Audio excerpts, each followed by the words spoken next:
Do you really feel like eating something sour? Is it possible that such a simple craving for sour foods could indicate problems in our body?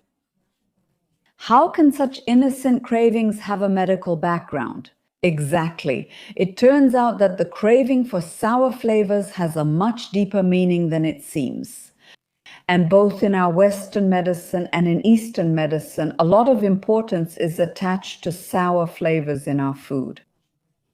Because on one hand, they are very important for us, they support digestive processes.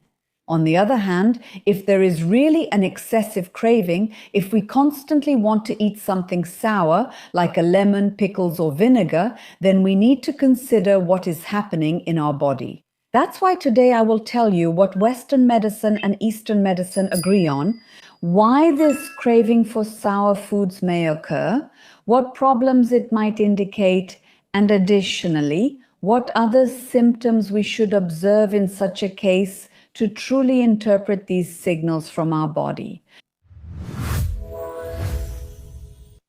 And the first thing is low stomach acidity. Our stomach needs to be properly acidified because that's when the digestive processes work correctly. If that's not the case and the body isn't able to properly digest protein and extract minerals, it sends us a signal.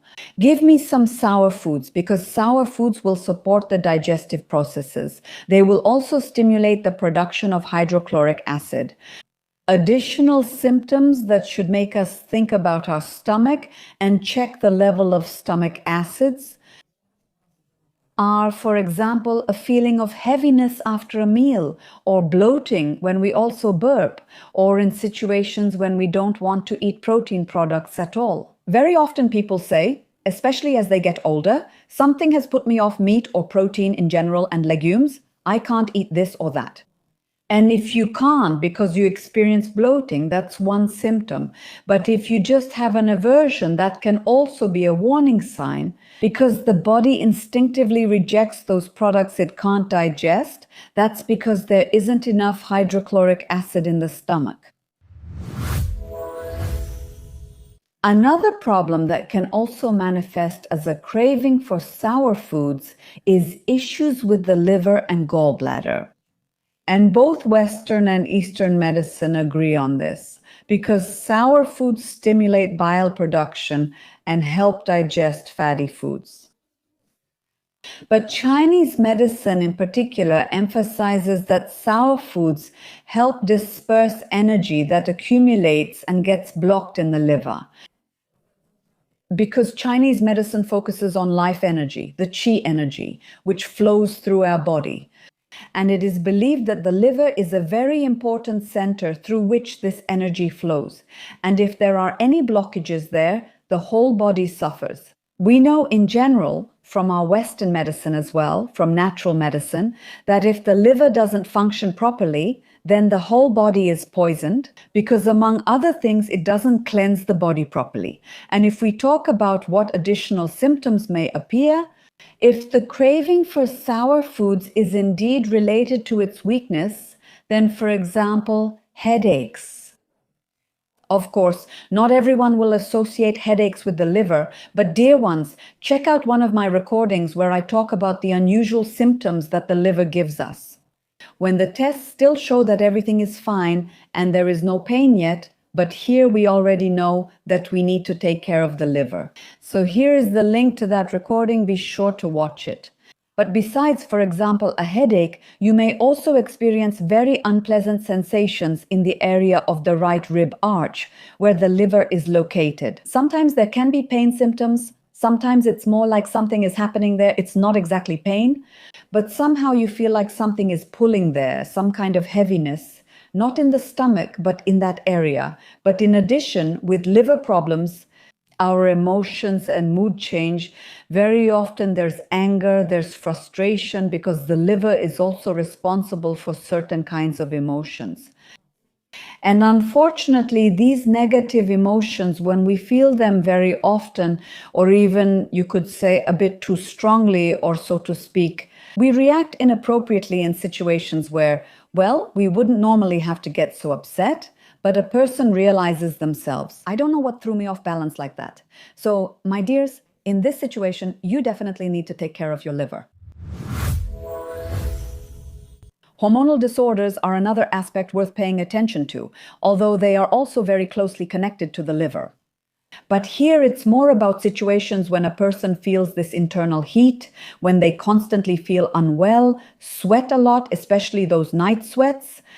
When a person loses a lot of fluids, in order to retain those fluids in our body, the body may also crave sour foods because they have an astringent effect and help retain fluids in the body. And when do we sweat? We can sweat when there is an acute infection, that's one thing, but also some chronic inflammations can cause it, as well as hormonal imbalances, like, for example, during menopause. But also these hormonal imbalances, why did I say they are strongly connected to the liver? Because if the liver is weakened or polluted, among other things, it doesn't process or metabolize used hormones. And these hormones accumulate in the body, causing very serious changes. And again, we often don't pay attention to the liver, but signals like craving sour foods can indicate that something is already wrong. If in addition there is sweating and general weakness, then we already know that we need to pay attention to hormones. And only if someone has an acute condition, inflammation, or some infection, and is really sweating because of it, for example, due to a fever, and has a craving for sour foods, then I wouldn't recommend overdoing it with the sour foods in this case. Because on one hand, sour foods, if they help, they support the digestion process, bile secretion, and help retain water in the body so that a person doesn't get dehydrated. It might seem like if I crave sour foods, I should just eat a lot of them. No, that's not right. You have to have moderation in everything, because excessive consumption of sour foods can, first of all, have a very negative effect on the body during acute inflammations, but not only during acute inflammations. It can also irritate the mucous membrane in the digestive system. And at first, a person may not feel it, but after a longer period, inflammations can appear and even erosions on the sensitive mucous membrane. Another reason why we crave sour foods is a deficiency of certain elements such as magnesium, potassium, or iron, because these elements are better absorbed in an acidic environment. I think many people have already heard that if you have low stomach acid, you often have these deficiencies, especially when it comes to anemia and lack of iron.